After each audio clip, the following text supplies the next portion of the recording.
बात पुरानी है, लगभग 60 के दशक की, जब उमा जी ब्याह कर इस बड़े से संयुक्त परिवार में आई थी। अभी 18 की भी नहीं हुई थी, शादी कर दी। एक अडल्ट नवयोजना को जो स्वच्छंद अपने परिवार में अस्थि फुदकती थी, को नियमों एवं अनुशासन की बेड़ियों में जकड़ दिया गया। उस समय वे अपनी BSc की पढ़ाई कर रही थी।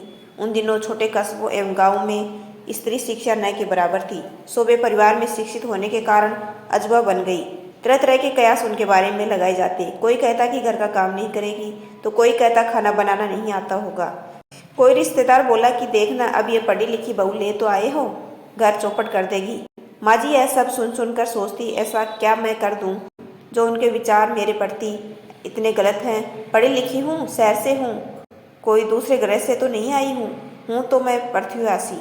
घर में भी सास, तीनों जेठानियां निरक्षर थी। 2 बड़े जेठ भी कम पढ़े लिखे थे, सो जेठानियों के मन में उनके प्रति ऐसा ढाह की थी, हर समय उन्हें नीचा दिखाने की कोशिश करती। उनका पूरा प्रयास रहता हर काम में मीन मनेक्स निकाल कर उमा जी को ताने सुनाना, नीचा दिखाना। बात बात पर सास से उनकी चुगली कर उन्हें बहुत कुछ सुनवाया जाता।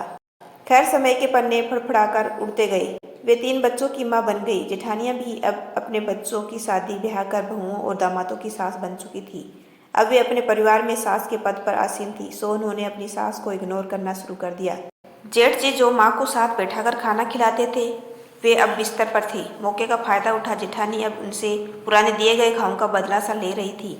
उन्हें पहले जैसी तवज्जो न देकर कहाँ उनकी राय के बिना घर में पत्ता नहीं हिलता था। अब उन्हें कोई पूछता भी न था। खाना पीने में भी उनके साथ दूभती की जाने लगी। वे बहुत दुखी हो जाती। उन्हें अब उमा जी के पास रहना अच्छा लगता, कारण यहाँ पर अभी भी अपनी हुकूमत चला लेती थी। बच्चे छोटे थे, अभी स्कूल में पढ़ रहे थे। उमा जी कभी उनके साथ किसी भी प्रकार का दुर्व्यवहार नहीं करती।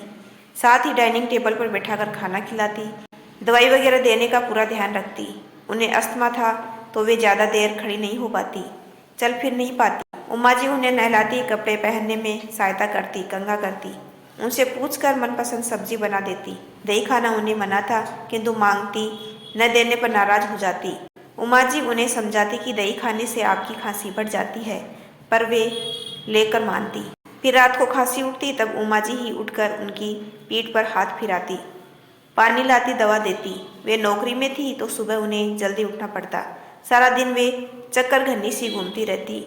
उमा जी सिलाई बुनाई करने में निपुण थी। खाना बनाना उन्हें अच्छे से आता था, किंतु बड़े पैमाने पर भारी भारी बर्तन उनसे न उठते, यही उनकी कमी थी। बताकर जेठानियां सास से कहती थी कि उमा को कोई काम नहीं आता। अब वे बैठी बैठी उन्हें अपनी घर गृहस्थी को सुचारू रूप से चलाते देख वे मन ही मन सोचते कि मैं कितनी गलत थी, जो बातों में आकर उन्हें कितनी खरी खोटी सुनाती थी। कभी कभी उमा जी को ज्यादा थका परेशान देख वे बोलती, दुल्हन मुझसे तुम्हारी परेशानी देखी नहीं जाती, बहुत काम करती हो। इस बीमारी के मारे में चल फिर नहीं सकती, नहीं तो थोड़ी बहुत तुम्हारी मदद करा देती। उमा जी यह सुन प्रत्यक्ष में तो चुप रह जाती, फिर बोलती, नहीं अम्मा जी हो जाएगा, पर मन अतीत में खो जाता। जब उम्र थी, शरीर में ताकत थी, तो एक गिलास पानी भी हाथ में नहीं लिया, नाश्ता खाना सब हाथों में देना पड़ता था। अब जब कमजोर हो गई है, तो मेरे ऊपर दया दिखा रही है। एक दिन बोली, दुल्हन जितना काम तुम करती हो, उतना तुम्हारी जेठानियों ने नहीं किया, सिवाय चौका चूल्हे के उन्हें आता ही क्या था। आज मैं तुम्हारे काम की, बच्चों की अच्छी परवरिश एवं परिवार को बांध कर रखने के लिए तारीफ करती हूँ। तुम सदा सुखी रहो। उमा जी की आंखों से आंसू निकल गए। वे भराए गले से बोली, अम्मा, मैं जीवन भर आपके मुँह से यही सुनना चाहती थी। बस मुझे और कुछ नहीं चाहिए। आपका संतोष एवं आशीर्वाद ही मेरे लिए काफ़ी है। देर से ही सही, आपने मेरी कदर तो जानी, और क्या चाहिए। यदि आपको मेरा छोटा सा प्रयास अच्छा लगा हो तो चैनल को लाइक, शेयर एंड सब्सक्राइब कीजिए। आपका अपना कीमती समय देने के लिए दिल से धन्यवाद।